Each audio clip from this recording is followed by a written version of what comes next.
నమస్తే, welcome to big TV.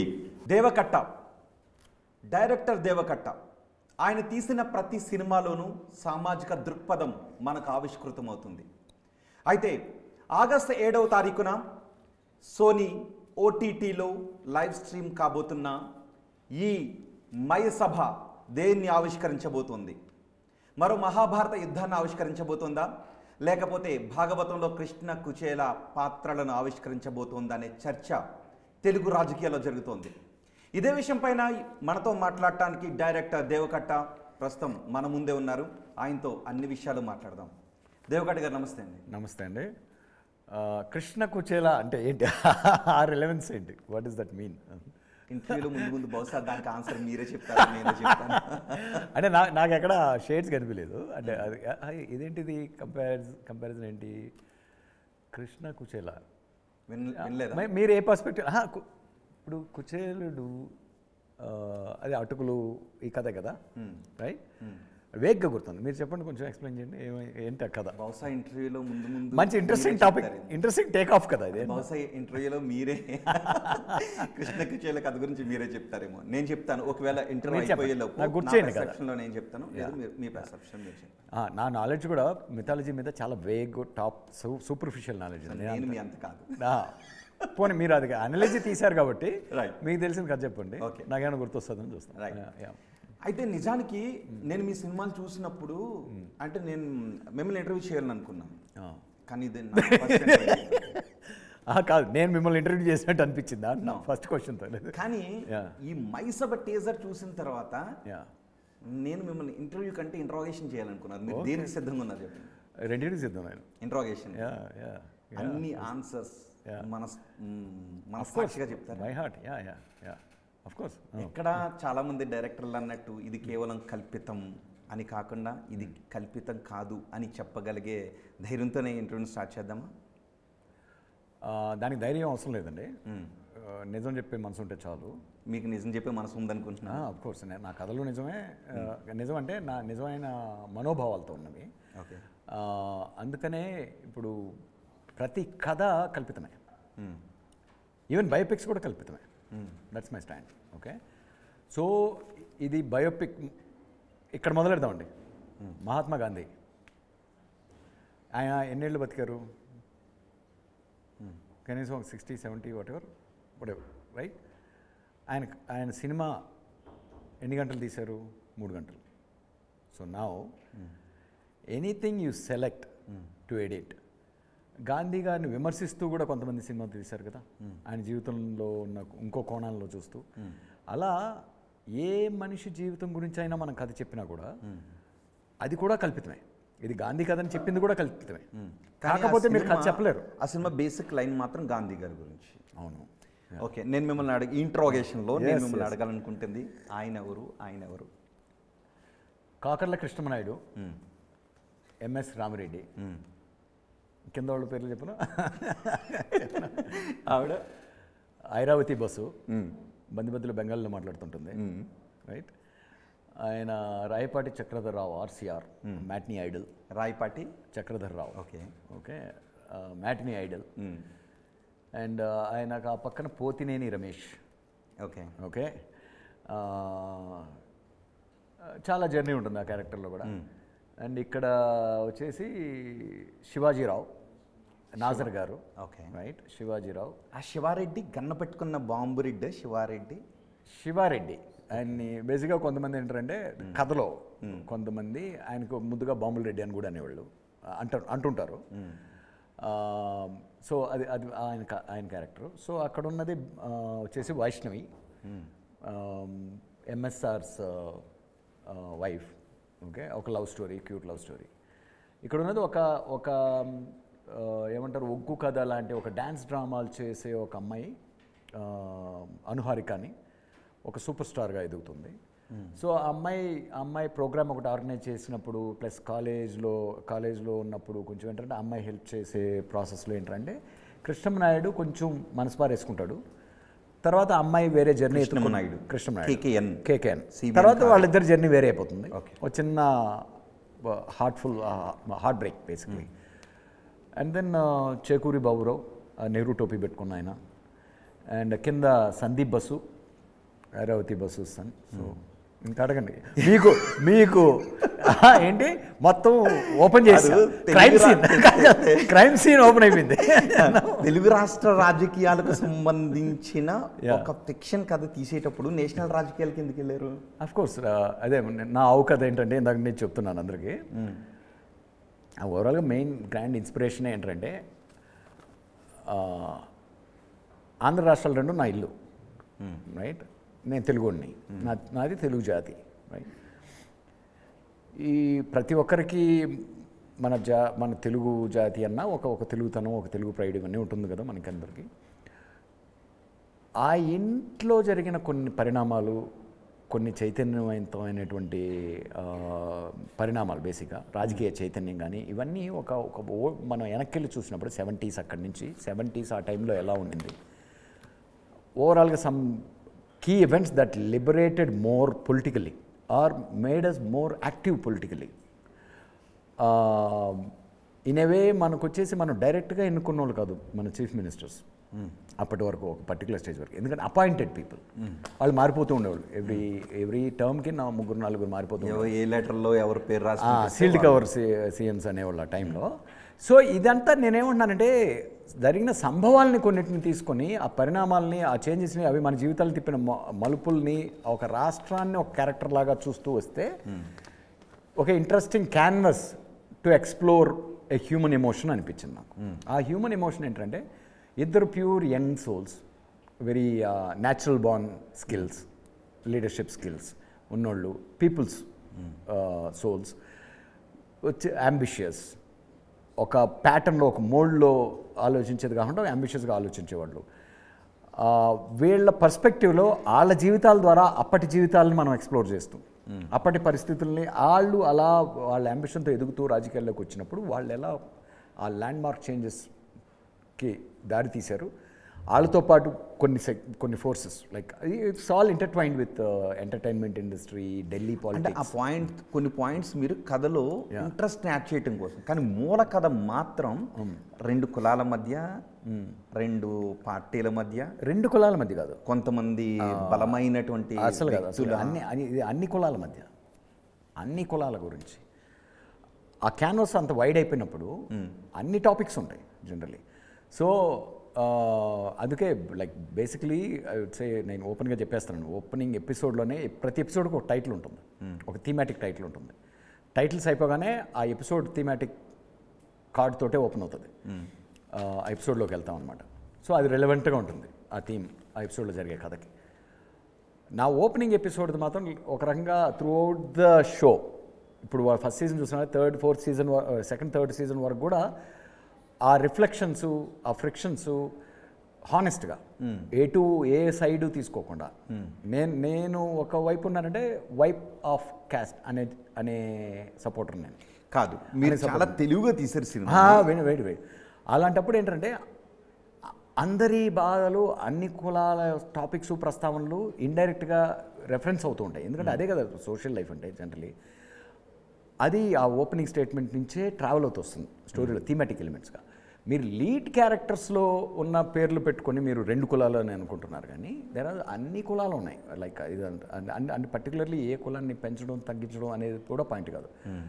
ఏ కులానికి సంబంధించిన హీరోయిన్ ఇది కాదు. అందుకని మీకు ఈవెన్ టీజర్లో కూడా ఒక బ్యాంటర్ ఉంటుంది. భారతాన్ని చూపించబోతున్నారా, స్నేహాన్ని చూపించబోతున్నారా?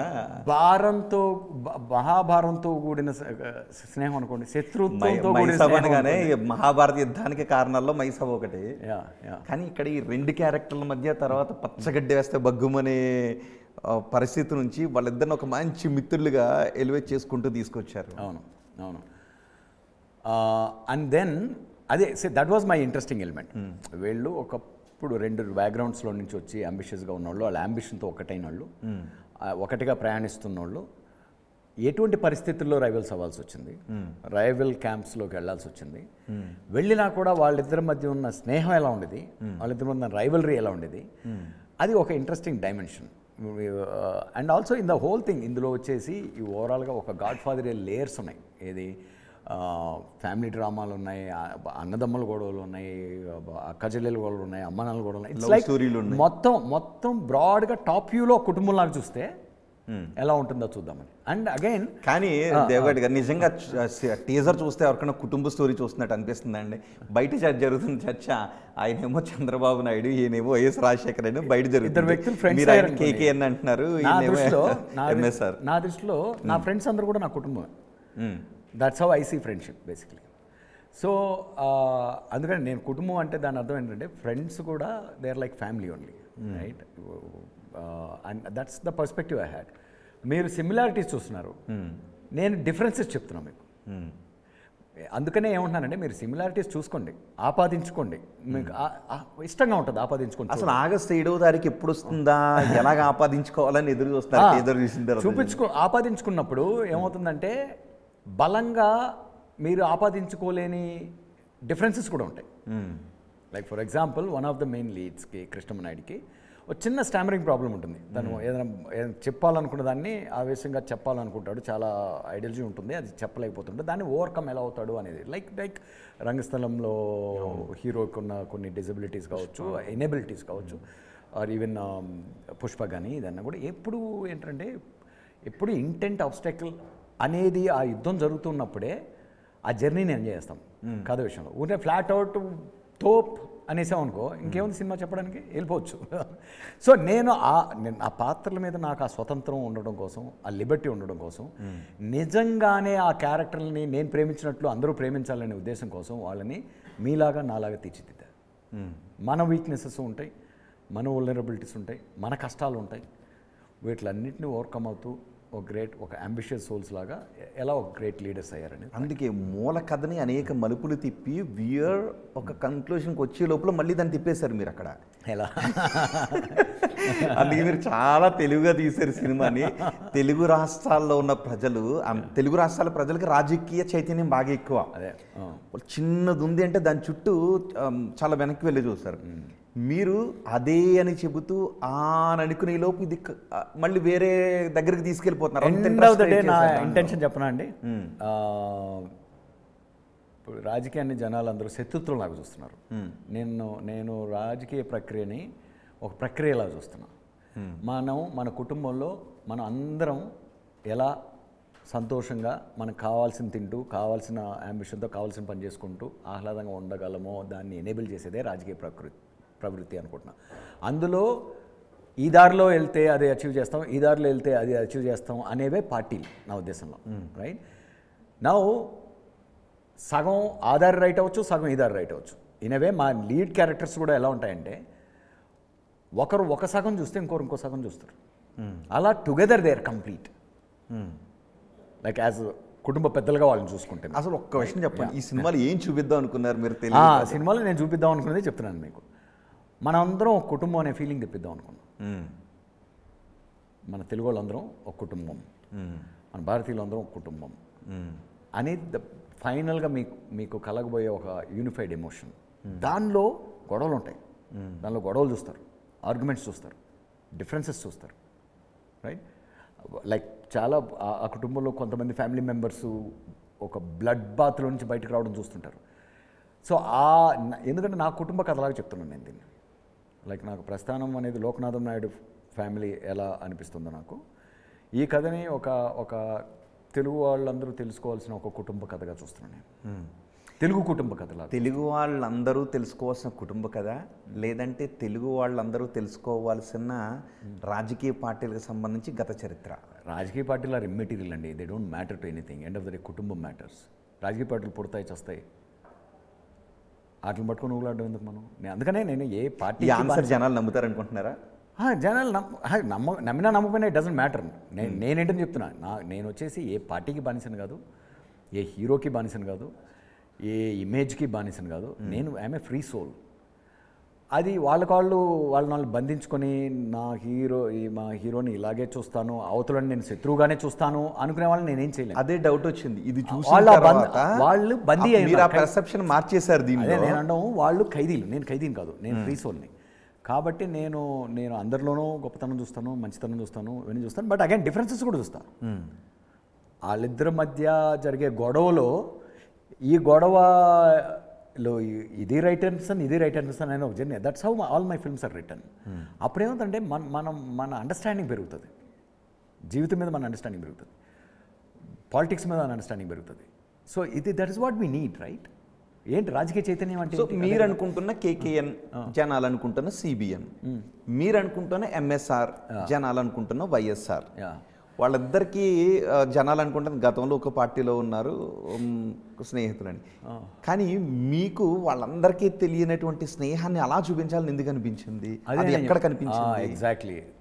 నేను వాళ్ళ జీవితాలు చూడాల. నేను ఆ ఐడియాని ప్రేమించా, ఆ ఊహని ప్రేమించా. సో కొంతమంది వాళ్ళిద్దరి మధ్య స్నేహం లేదు, అదంతా అబద్ధం అని చెప్పేవాళ్ళు ఉన్నారు. వాళ్ళు రైట్ అవ్వచ్చు. స్నేహం ఉంది, నువ్వు చూపించిన దానికన్నా బలమైన స్నేహం అని చెప్పేవాళ్ళు ఉన్నారు. నేను చూపించిన దానికన్నా ఇంకా ప్రగాఢమైన స్నేహం రా వాళ్ళది, అన్నదమ్ముల్లాగరా అని చెప్పేవాళ్ళు ఉంటారు, రైట్? కలిసి చేసేవాళ్ళు ఏ పని చేసినా అని చెప్పేవాళ్ళు ఉంటారు.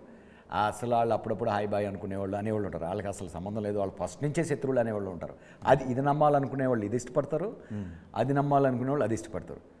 ఫైన్, నాకు ఒక ఇష్టం ఉందిగా. ఏం మీ ఇష్టం మాత్రమే చెప్పొచ్చా? మీ ఇష్టానికి మాత్రం హక్కు ఉందా? నేను తెలుగునే కదా, నాది ఆంధ్ర రాష్ట్రం కదా, ఇది నా ఇల్లే కదా, నా ఇష్టం కూడా చెప్తా వినండి. నచ్చితే తీసుకోండి, లేదంటే వదిలేయండి, మీ ఇష్టంతోనే ఉండిపోండి. What is this discussion? First of all why this debate? జరుగుతున్న చర్చ ఏంటి అంటే, మీ ఇష్టాన్ని చెప్పడానికి రాజకీయ ఉద్దండులైన ఈ రెండు ఒకరు వాళ్ళు మీ ఒక్కరి సొంతమేనా ఏంటి? ఈవెన్ వాళ్ళ కథ నేను వాళ్ళ పేర్లు పెట్టి తీయాలనుకున్నా కూడా నా హక్కు తీసేలా పేరు వాళ్ళ పేర్లు పెట్టి. ఎందుకంటే వాళ్ళ పేర్లు పెట్టి తీస్తే నేను వాళ్ళకి అన్యాయం, నేను వాళ్ళని తక్కువ చేసిన వాడిని అవుతా. ఎందుకు అవుతానంటే వాళ్ళ జీవితాన్ని నేను చూడలా, ఎవరో చెప్పింది విని ఎక్కడో చదివింది చేసి, అందువల్ల నేను ఆ పేరు ఆపాదించాలి. అందుకని నేను ఒక కృత్రిమమైన క్యారెక్టర్ల పేరుతో నేను ఇలా ఉండొచ్చు అనుకొని నేను చేస్తున్నాను కాబట్టి. బట్ అది కూడా నేనేంటి, ఆ హిస్టరీ చెప్పడం కోసం చేయట్లా నేను కదా. మనలో ఒక హ్యూమన్ ఎమోషన్ని, ఒక హయ్యర్ ఎక్స్పీరియన్స్ని క్రియేట్ చేసిన కోసం ప్రస్థానం ఎలా రాశానో, రిపబ్లిక్ ఎలా రాశానో, ఆటోనమస్ సూర్య ఎలా రాశానో, అదే ఇంటెన్షన్తో దీన్ని రాశాను. దీనిలో చాలామందికి యూనివర్సల్గా యాడెడ్ ఇంట్రెస్టింగ్ ఎలిమెంట్ ఏంట్రా ఇలా ఆపాదించుకుంటున్నారు కాబట్టి, కొన్ని సిమిలారిటీస్ తగులుతున్నాయి కాబట్టి. అవి కేవలం యాక్సిడెంటల్గా ఇన్సిడెంటల్గా జరిగినాయి కానీ, but my characters are completely different. ఎందుకంటే మీరు రియల్ లైఫ్లో కంపేర్ చేసుకుంటే క్యారెక్టర్స్లో కొన్ని ఉంటాయి, చాలా ఉండవు కూడా. నేను చూపించినట్లు ఉండవు. ఎందుకంటే మీరు రోహిత్ గారు కదా, రోహిత్ గారు మీరు పొద్దున్నుంచి ఇక జర్నీ అయింది కదా మీకు. నేను పొద్దున్నుంచి రోహిత్ గారి మీద ఒక గంట నేను చెప్తాను, గంటలో కథ చెప్తాను అన్నప్పుడు చాలా ఏం చేయాల్సి వస్తుందంటే, మీరు ఇంటి దగ్గర నుంచి బయలుదేరి జరిగిన చాలా ఈవెంట్స్, ఇక్కడ ఒక ఇన్సిడెంట్ ఇక్కడ నుంచి చేసి కొరియోగ్రఫీ చేస్తేనే చెప్పగలను నేను. That it self will change lot of dynamics, will change. Like 10 characters ద్వారా జరిగిన కొన్ని సంభవాల్ని ఒక క్యారెక్టర్ ద్వారా చూపించాల్సి వస్తుంది. లైక్ ఒక కాన్ఫ్రంటేషన్ చూపించాల్సి వస్తుంది. లైక్ ఫర్ ఎగ్జాంపుల్ అప్పుడు ఆ టైంలో ఉన్న సీనియర్ లీడర్స్ అందరికీ ఒక్కొక్కరిని పేరు పెట్టి నేను చూపించలేనుగా. అప్పుడున్న పొలిటికల్ కండిషన్స్ని 1 or 2 క్యారెక్టర్స్ ద్వారా నేను కొలాప్స్ చేసి, like okay what was the main conflict, so దానిలో ఎవరి వైపు ఏంటి, చేంజెస్ ఎలా వచ్చినాయి, అంతవరకే చూసుకొని ఇది హ్యూమన్ రిలేషన్షిప్స్ ఎలా ట్రాన్స్ఫార్మ్ అవుతూ వచ్చినాయి అనే దాన్ని, that is the primary interest. కానీ అది ఒక్కటి కదా, రాజకీయాల్లో ఆనాడు జరిగిన ఎమర్జెన్సీ టైం దగ్గర నుంచి జరిగిన ప్రధాన ఘట్టాలన్నిటినీ కళ్ళకు కట్టినట్టుగా చూపిస్తూ ఒక మాయా ప్రపంచమే ప్రజాస్వామ్యంలో మైసభలోకి తీసుకువెళ్ళారు మీరు. కథ అంటేనే ఇమాజినేషన్ కదండి. మాయ అంటే ఏంటి? ఇమాజినేషన్. అంటే ఒకటి కంప్లీట్గా మీరు ఏదో ఒక కథను ఆలోచించుకుని కూర్చుని దాన్ని డైలాగ్ వేషన్ రాసుకుని దాన్ని డెవలప్ చేసి అంటే అనుకోవచ్చు. కానీ ఇక్కడ మూల కథ ఒక దాని చుట్టూ తిప్పుతూ మళ్ళీ దాన్ని నిజంగానే తెలుగు జనాల్ని అక్కడ వెళ్ళింది దుర్యోధనుడు అయ్యుండి ఉండొచ్చు మైసభలోకి, కానీ ఇక్కడ తెలుగు ప్రేక్షకులందరూ మైసభలోకి పంపిస్తున్నారు. పంపించి వాళ్ళని బాగా సత్కరించి వాళ్ళకి దండలేసి పంపుతున్నాయి, వెనక్కి అవమానించి పంపట్లా. అవును, ఈ మైసభది. ఈ మైసభ ఏంటంటే తెలుగు జనాల్ని ఎంటర్టైన్ చేసి పంపిస్తుంది, ఓకే, అవమానించదు. ఓకే, మీ మీ మీ అభిప్రాయాలు, రాజకీయ అభిప్రాయాలు ఎటు ఉన్నా మీరందరూ నన్ను హక్ చేసుకుని వెళ్తారు. సో రిలీజ్ అయిన తర్వాత ఖచ్చితంగా దాని గురించి ఒక ఇంటర్వ్యూ అయితే తీసుకోవాలి. ఇప్పుడైతే మాత్రం చాలా వేడి పెంచుతుంది. మీరు కూడా ఎవరికో ట్విట్టర్లో ఒక రిప్లై ఇచ్చినట్టున్నారు, మీరు దీనిలో ఇలా ఇన్వెస్టిగేషన్ చేశారా ఎవరు కొన్ని రిప్లైలు ఇచ్చారు. టీజర్ లాగానే ఐల్ బ్రెయిన్ గారు తన క్యూరియాసిటీ పెరిగిపోయింది తనకి. సో దాని మీద ఒక చిన్న కాంటెస్ట్ లాగా పెట్టుకుంటూ జనాలు ఎలా రెస్పాండ్ అవుతారని he just did some experimentation. అసలు మీరు చెప్పండి, టీజర్ రిలీజ్ అయిన తర్వాత జనాలు ఎలా రియాక్ట్ అవుతున్నారు మీ వరకు? ఆ రియాక్షన్ చూస్తే మీకు ఏమనిపిస్తుంది? Main reaction is everybody is extremely curious. ఇది వాళ్ళ సొంత కథలా ఫీల్ అవుతున్నారు. సో నా ఇమాజినేషన్లో అది ఎలా ఉంది ఏంటి అని తెలుసుకోవాలని ఎక్స్పీరియన్స్ చేయాలని ఉన్నారు. వాళ్ళందరూ చాలా హ్యాపీ అవుతారు. చిన్న చిన్నవి పట్టుకుంటారు కదా, లైక్ ఎందుకు వాళ్ళ హీరోస్కి వాళ్ళ పొలిటికల్ లెజెండ్స్కి ఆపాదించుకునేవాళ్ళు ఏంటి ఇక్కడ సిగరెట్ తాగారనో లేకపోతే ఇక్కడ అది వాళ్ళు ఎప్పుడు ఉంటారు. వాళ్ళందరూ ఏంటంటే ఒక అభిమానంతో వాళ్ళు చేసే వాళ్ళ హీరోల మీద వాళ్ళకున్న అమితాభిమానం అంటారు కదా. బట్ నాకు తెలిసి షో లోపలికి వచ్చిన తర్వాత ఆ పాకెట్లో నుంచి కూడా బయటకు వచ్చి నేను ఒక కథగా ఎంజాయ్ చేస్తారు. ఆ రిలేషన్షిప్ని ఎంజాయ్ చేస్తారు, ఆ బ్యూటీని ఎంజాయ్ చేస్తారు. కానీ ఫస్ట్ ఎపిసోడ్లో స్టార్టింగ్ నాకు తెలిసి ఎంతమంది ఎమ్మెల్యేలు రండి హోటల్ ఘటన అదేనండి. ఇప్పుడు లైఫ్లో అందరూ మంచి అందరం బాగున్నాం అనుకుంటే బోర్ కదా, కథే ఉంది ఇంకా అక్కడ. సో అంబిషియస్గా ఉన్నప్పుడు ఆ అంబిషన్కి అడ్డు తగులుతుంటాయి. అడ్డు తగలడాలు అందరి అజెండాలు క్లాష్ అయినప్పుడు. కానీ ఒక్క నిమిషం మిమ్మల్ని మధ్యలో ఆపినందుకు, కానీ నిజంగా ఘట్టంలో మళ్ళీ ఇదే చెప్తున్నా, మీరు అనుకుంటున్న కేకేఎన్, జనాలు అనుకుంటున్న సివిఎన్, మీరు అనుకుంటున్న ఎంఎస్ఆర్, జనాలు అనుకుంటున్న వైఎస్ఆర్కి ఫోన్ చేశారా? 100% చేసుండ్రు. అందుకే నేను 100% ఫిక్షన్ అంటున్నా దీన్ని. మొత్తం కథ కూడా 100% ఫిక్షన్ అని ఎందుకు అంటున్నానంటే, అంటే నా ఉద్దేశంలో. బట్ కొన్ని సిమిలారిటీస్ రివీల్ చేద్దాం, కొన్ని సిమిలారిటీస్ యాక్సిడెంట్గా జరుగుతుంటాయి. నా ఉద్దేశంలో నేను ఒక కథ చెప్పాలనుకున్నప్పుడు సడన్గా ఒక క్యారెక్టర్ చాలా తన అంబిషన్ అంతా ఇంకా కొలాప్స్ అయిపోతుంది, ఆల్మోస్ట్ తన ఎగ్జిస్టెన్షియల్ క్రైసిస్లో ఉన్న మొమెంట్లో ఒకప్పటి స్నేహితుని గుర్తు చేసుకున్నాడు. ఎప్పుడు కూడా మనకు స్నేహం ఎప్పుడు గుర్తొస్తుంది? స్నేహం అయినా బంధుత్వం అయినా మన క్రైసిస్లో ఉన్నప్పుడు గుర్తొస్తారు. ఎస్పెషల్లీ బంధువుల కన్నా కూడా ఎక్కువ స్నేహితులు గుర్తొస్తారు. ఈ ఊహ బాగుంది, ఈ థాట్ బాగుంది చేస్తుంటే, అంటే that is one easiest way to కథని నేను 2 నిమిషాల్లో ఇది ఒకప్పటి స్నేహితులు రైవల్గా మారిన కథ అని 2 నిమిషాల్లో నేను చెప్పాలంటే హాటెస్ట్ సిచ్యువేషన్లో నుంచి చెప్పగలను ఎఫెక్టివ్గా. అందులో డ్రామా వస్తుంది, మహాభారతం రెఫరెన్సెస్ వస్తాయి, అది డ్రామా. దానిలో ఒక హై ఉంటుంది. చూడగానే ఫస్ట్ 3 మినిట్స్లోనే అబ్బా మనం ఒక ఫ్రెండ్షిప్ రైవల్రీ ఎలా అయిందని ఒక జర్నీలో ఉన్నాంరా అని. ఇప్పుడు నాకు రాజమౌళి గారిలో గొప్పగా నచ్చేది ఏంటంటే ఆయన కథలో చెప్పబోయే ఎమోషన్ ముందే చెప్పేస్తారు. ఇది ఎలా ఆ ఎమోషన్ మీరు ఎక్స్పీరియన్స్ అవుతారో వచ్చి థియేటర్కి వెళ్ళి ఎక్స్పీరియన్స్ చేయండి అంటారు. చాలా ఓపెన్గా ఉంటుంది ఆయన చేసే ప్రాసెస్ అంతా కూడా. That is exactly what I'm doing now. ఆ ఓపెనింగ్ సీన్లోనే ఈ కథ ఏంటని చెప్పేస్తున్నా. ఇంట్రెస్ట్ ఉన్నోళ్ళు ముందుకెళ్తారు, ఇంట్రెస్ట్ ఉన్నవాళ్ళు పక్కకి వెళ్ళిపోతారు. లోపలికి వెళ్ళిన వాళ్ళు మళ్ళీ బయటికి రారేమో, అలా బయటికి రారు. అందుకే అది మాయాసభ. ఓకే, అంటే అది మంచిదే కదా. అంటే కథ కరెక్ట్గా ఉందనే కదా, కథ ఎంగేజ్ చేస్తుందనే కదా. మధ్యలో కొన్ని డిబేట్లు రావచ్చు, డిస్కషన్స్ రావచ్చు. ఒక ఫేజ్లో ఒక హీరో గొప్పగా కనిపించవచ్చు, ఇంకో ఫేజ్లో ఇంకో హీరో గొప్పగా కనిపించవచ్చు. బట్ ఎండ్ ఆఫ్ డే ఆ వేవ్స్ ఉన్నప్పుడే కదా కథ ఇంట్రెస్టింగ్గా ఉంటుంది. 2 హీరోలతో డీల్ చేస్తున్నప్పుడు అదే ఇష్యూ, రైట్? ఇష్యూ అంటే ఇష్యూ కూడా కాదు, that is how story flows రిథమిక్లీ.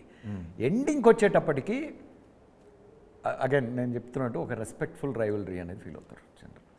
Okay, మీ సినిమాలో ఈ క్యారెక్టర్కి నత్తి ఎందుకు పెట్టారు? లైక్ అగైన్ మీరు పుష్పలో సుకుమార్ గారు ఫిజికల్ డిజబిలిటీ ఎందుకు పెట్టారు హీరోకి, ఆర్ రామ్ చరణ్ గారికి ఒక చిన్న డిజబిలిటీ పెట్టారు కదా.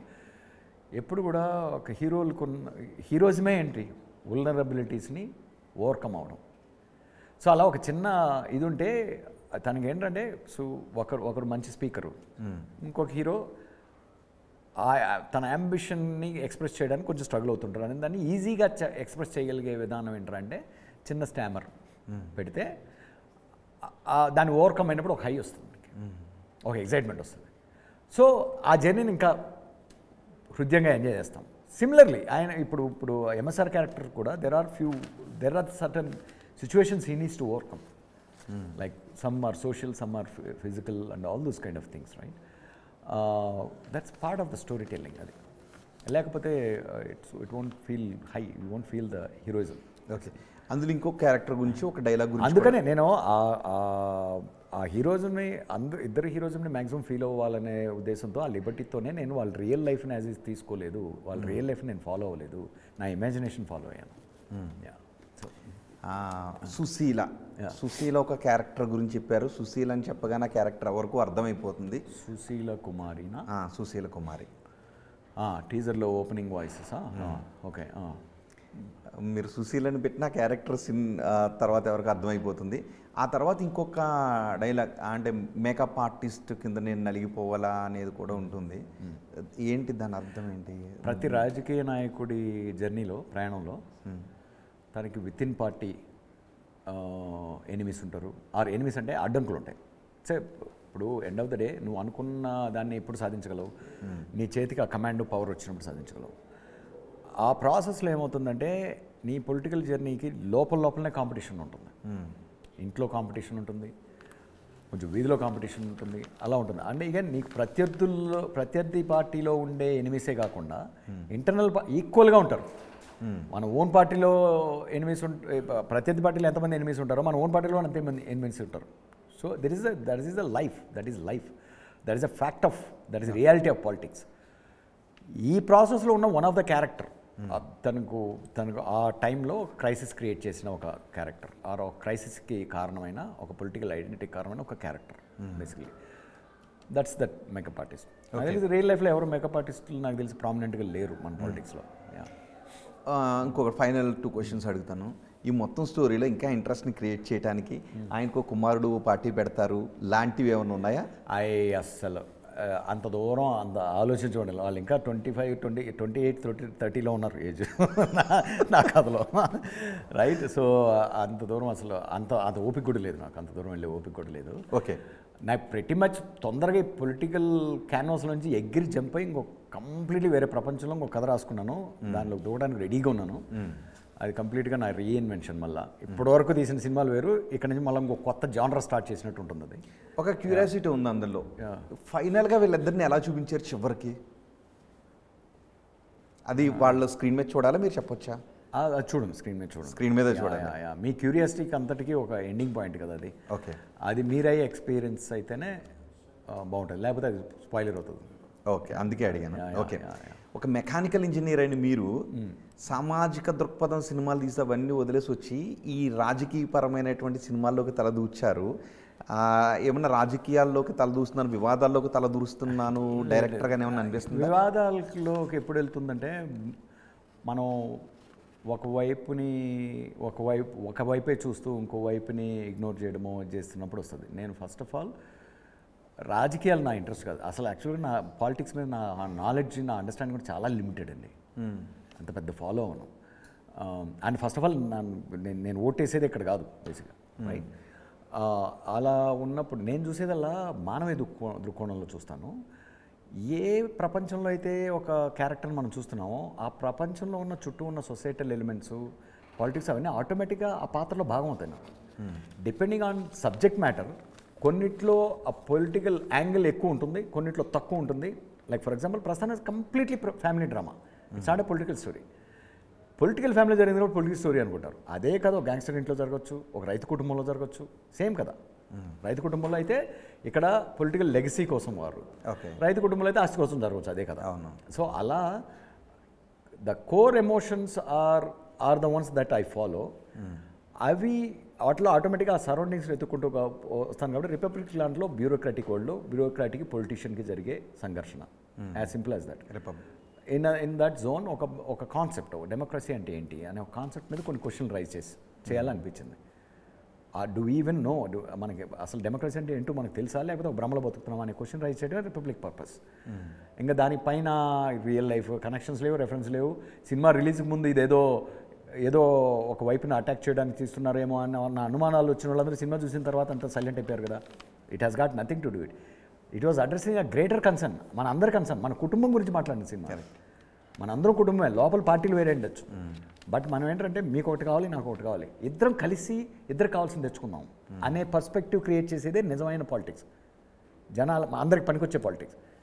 నీకు అది కావాలన్నా నేను అది రాకుండా చూసుకుంటాను, నీకు ఇది కావాలన్నా నీకు అది రాకుండా చూసుకుంటాను, నీ దగ్గర బొచ్చి ఉంటుంది నా దగ్గర బొచ్చి ఉంటుంది. Thank you very much Deva Katta గారు. బొచ్చి పాలిటిక్స్ పక్కన పెట్టి అందరం మంచి పాలిటిక్స్ చేస్తున్నాం అనేది. బహుశా ఇది లంచ్ పాలిటిక్స్, అంతకు మించి పాలిటిక్స్ సినిమా కూడా అయ్యి ఉండొచ్చు, పొలిటికల్ సినిమాను. తెలుగు ప్రేక్షకులను వేరే మైసభలోకి తీసుకువెళ్ళే ఒక రాజకీయ పరమైనటువంటి కథనాలో మీరేమంటారు? బహుశా చూసిన తర్వాత అంటే ఆగస్టు 7వ తారీఖున సోనీలో ఆ లైవ్ స్ట్రీమింగ్ చూసిన తర్వాత చాలామంది పర్సెప్షన్స్ మారిపోతాయని అంటున్నారు. కానీ ఈలోపు మాత్రం ఆ టీజర్ పైన రకరకాల ఊహాగానాలు వస్తున్నాయి, ఒక్కొక్క రకంగా ఊహించుకుంటూ ఉన్నారు. ఆయన కేకేఎన్ అని అంటూ ఉన్నారు, ఆ ఫోటోలో మనకు కనిపిస్తుంది, కానీ చాలామంది సిబిఎన్ అనుకుంటున్నారు. ఈ సినిమాలో క్యారెక్టర్ ఎంఎస్ఆర్, కానీ బయట జనాలు మాత్రం వైఎస్ఆర్ అని అనుకుంటున్నారు. సో మీరందరూ కూడా ఏమనుకుంటున్నారా టీజర్ చూసిన తర్వాత ఒకసారి తెలియజేసే ప్రయత్నం చేయండి. కానీ ఇప్పటివరకు టీజర్తో అనుకున్నటువంటి దానికంటే మించిన ఒక మాయా ప్రపంచంలోకి ఈ మైసబ్ మిమ్మల్ని తీసుకువెళ్తుంది అన్నది మాత్రం నిజం. చూద్దాం ఆగస్టు 7వ తారీఖున దీనిపైన తెలుగు రాష్ట్రాల ప్రజలు అండ్ తెలుగు, హిందీ, కన్నడ, తమిళ, మలయాళం ఇన్ని లాంగ్వేజ్లో రిలీజ్ అవుతుంది. మాయాసభ కాదండి, మైసభ అనుకోండి. ఓకే, మైసభ చూద్దాం. ఆగస్టు 7వ తారీఖు నుంచి మైసభ సృష్టించే ఆ మాయాజాలం ఎలా ఉంటుందో. థ్యాంక్ యూ వెరీ మచ్ అండి బిగ్ టీవీ కోసం చాలా సమయం కేటాయించినందుకు. అండ్ మీరు ఇంకా ఎన్నో మంచి సామాజిక దృక్పథంతో సామాజిక మానవీయ సినిమాలు తీస్తానండి.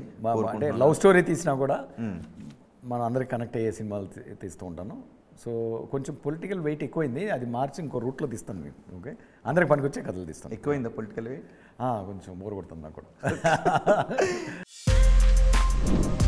For more videos like this, subscribe Big TV channel.